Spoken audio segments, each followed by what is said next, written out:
নাম?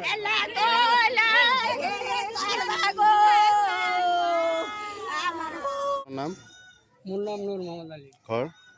ঘৰ 4 নম্বৰ সম্পৰ্ক। কি আছে ঘটনাটা?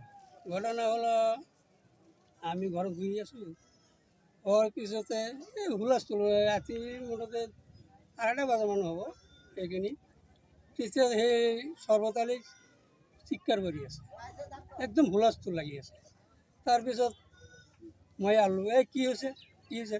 তাৰ মা আবাৰ নাই, বেমাৰী মানুহ দলগত থুই আহিছে। তাক ক'লোঁ তোৰ মা মৰছে নেকি, তোৰ মা মাৰা গেছে নেকি, ঢুকাইছে নেকি? নাই, খাইৰণত কিবা হৈছে। এই কথা শুনি মই লগে লগে দৌৰি গ'লোঁ, কিন্তু ঘৰ তালা দৰ্জা মাৰা। লগে লগে দৌৰি গ'লোঁ, যাই বোলে তাৰ বাবা মা তাৰ দাদা সিহঁতক মানে দৌৰি যায় খবৰ দিয়াৰ পিছত আহি ঢুকাইছে। কোনে ঢুকালে? নাম কি? খাইৰণৰ।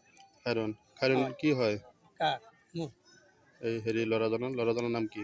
ল'ৰাজন চৰবত আলী ঘৈণীয়েক? কেনেকে ঢুকাইছে বুলি গম পাই বা এনে কাজিয়া বা কিবা হৈছিল নেকি? নাই, কাজিয়া টাজিয়া আমি গম পোৱা নাই। কাজিয়াও গম পোৱা নাই? নাই, সেইবিলাক গম পোৱা নাই।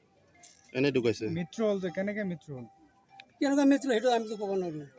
তাৰপিছত সিতো কোৱা নাই যে আমাৰ মৃত্যু হৈছে বুলিতো কোৱা নাই।